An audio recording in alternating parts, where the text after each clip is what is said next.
Today, we're going to find out mechanism of habit formation and how we can apply the lesson to our language learning project. To sum up, we're going to cover power of habit and then how habits are formed and ways to apply that lesson to language learning.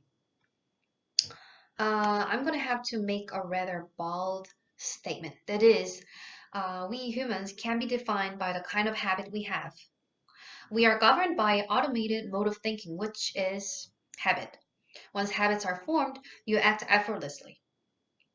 Some even say that over 40% of our actions or decision that seems to be the result of our logical and rational and sensible mind's work is actually the work of habit.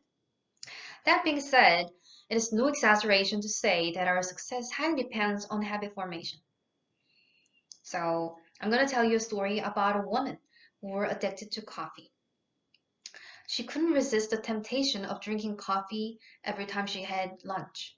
She would eat lunch and find herself being drawn to the smell of coffee house. She would hit the cafe and have a chat with co-workers from which she gained enormous comfort and happiness. It was later turned out that she was actually addicted to the reward that comes after the coffee, not the coffee itself.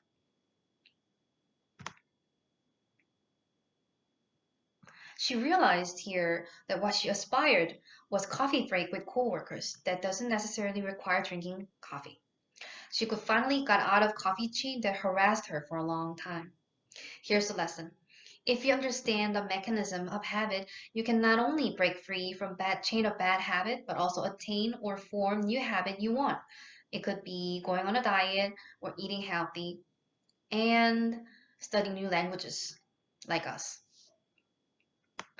So you may have noticed that there is this cycle. Cue that triggers certain emotion from you, and then the action, and then the reward that follows. This goes in circle. So first, we need to ID the trigger. It could be something that we lack or we desire emotionally.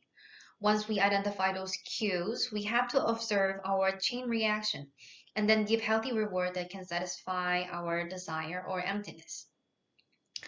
So you need to know about yourself in order for this truly work.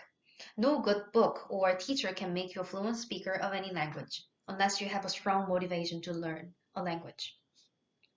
Like hunger or strong memories, either bad or good, that elicit instant emotional reaction from you. Those can be good and strong motivation. Another thing worth remembering is that our willpower can be very fragile. So we need to remove the teeniest obstacle that have potential to get in our way and make new habit as accessible as possible. Say you decided to write a journal one day and you hid the journal because you don't want anyone to see it. So you locked it away and chances are you're not likely to open your journal ever again due to the hassle of having to walk up to the locker and open it and get it back to your desk. Make it accessible. See what I mean? Or you can use the existing habit like brushing teeth and make a link between target habit and existing habit.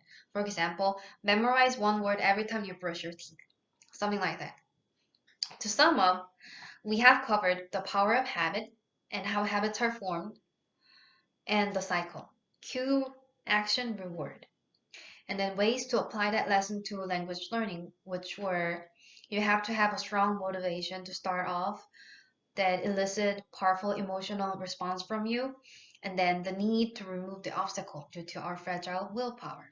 And finally, linking existing habit with a new one.